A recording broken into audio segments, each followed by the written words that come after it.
Assalamualaikum warahmatullahi wabarakatuh dan salam sejahtera bersama saya Cikgu Is dalam Tips Bahasa Melayu.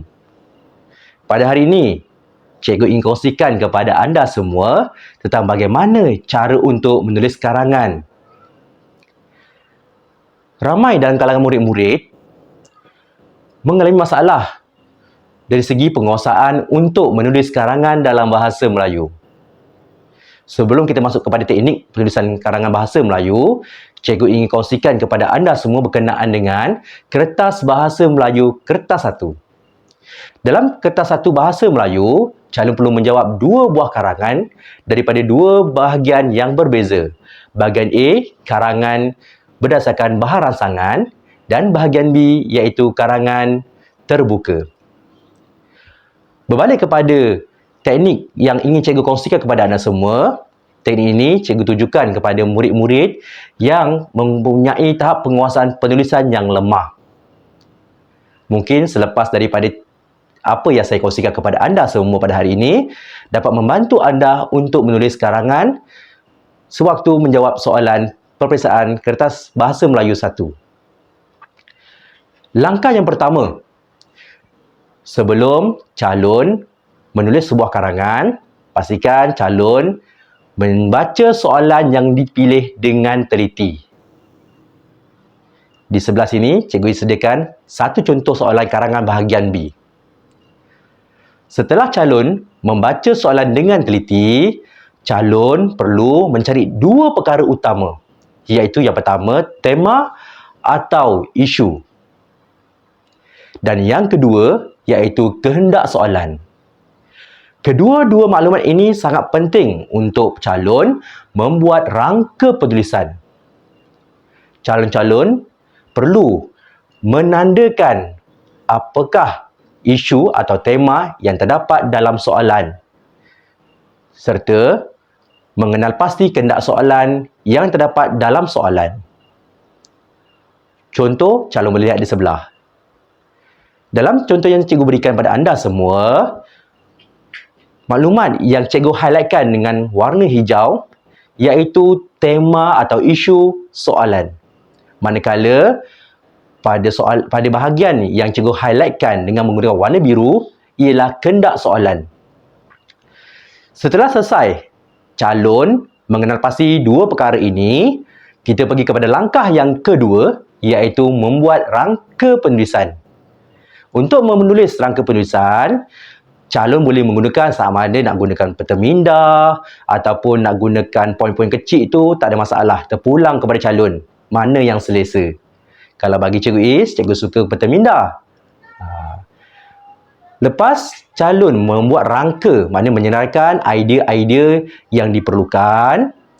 Okey, dalam rangka idea ini calon perlu menyatakan sekali huraian, contoh, kesan dan sebagainya supaya dapat memudahkan calon untuk membuat karangan yang calon ingin buat.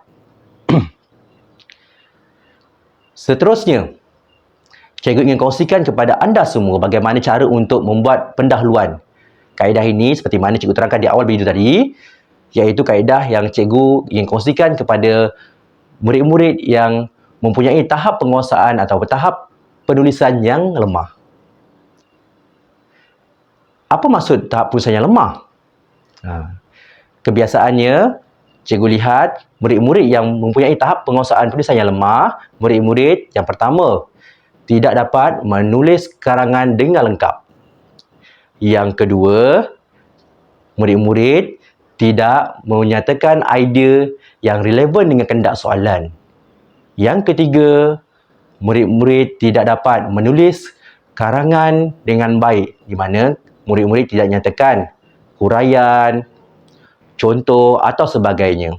Jadi melalui kaedah yang Cikgu berikan kepada anda pada hari ini, semoga dapat membantu anda untuk menulis karangan dengan lebih baik.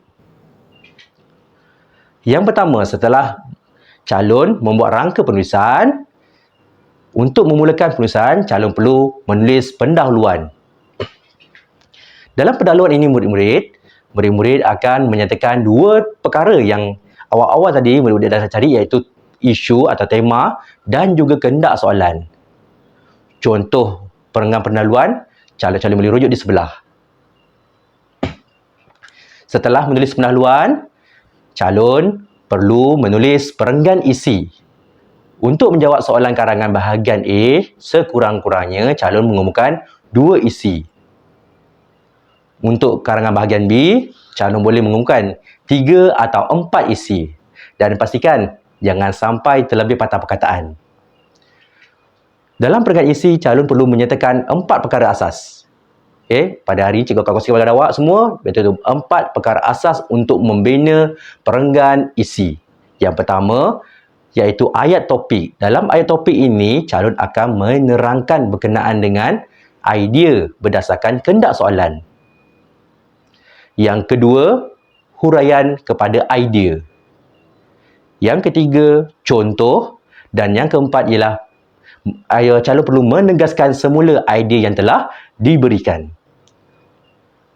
Calon ataupun murid boleh lihat gambar di sebelah untuk panduan semua. Bagi penulisan untuk isi yang kedua dan yang ketiga, cara penulisan sama saja seperti mana perenggan yang pertama. Cuma yang membezakannya ialah dari segi penandu wacana untuk memulakan perenggan idea tersebut. Kalau kita lihat, dalam perenggan idea yang pertama, calon menggunakan sebagai pembuka tirai perbincangan ini. Jadi, calon boleh tukarkan frasa tersebut kepada selain itu ataupun menggunakan lontaran idea yang kedua dan sebagainya. Setelah selesai menulis perenggan isi, calon perlu menulis perenggan kesimpulan. Hal ini menjadi masalah kepada calon-calon atau murid-murid yang mempunyai tahap penguasaan penulisan karangan yang rendah kerana mereka tidak dapat mengurus masa dengan baik dan sehingga menyebabkan tidak dapat menulis perenggan kesimpulan. Hal ini turut akan menjejaskan markah dan juga tahap karangan mereka. Bagaimana cara hendak menulis kesimpulan? Calon-calon boleh lihat gambar di sebelah sebagai panduan. Dalam perenggan ini, calon hanya perlu memasukkan isu ataupun tema yang telah kita analisis sebelum kita menulis karangan yang hendak kita tulis. Dalam perenggan ini, cikgu harap calon semua dapat mengingati dan menghafal ayat-ayat yang terdapat dalam perenggan ini. Dan calon perlu berhati-hati kerana dalam perenggan kesimpulan pasang siap ini ada 2 frasa yang perlu calon sesuaikan dengan isu ataupun kehendak soalan yang dipilih. Kalau kita lihat ada 2. Satu, yang pertama untuk kehendak soalan yang kata kuncinya atau kata tugasnya iaitu kebaikan. Manakala untuk frasa yang kedua, kita gunakan untuk usaha ataupun langkah. Jadi, berdasarkan perkongsian Cikgu Is pada hari ini, Cikgu harap anda semua dapat memperbaiki kemahiran menulis anda. Sekiranya kemahiran menulis anda dah semakin baik, anda boleh menambahkan maklumat-maklumat lain dalam perenggan pendahuluan, perenggan isi dan juga kesimpulan. Teknik yang Cikgu kongsikan pada hari ini ialah teknik asas untuk anda semua mula menulis. Semoga perkongsian cikgu pada hari ini memberi manfaat kepada anda semua.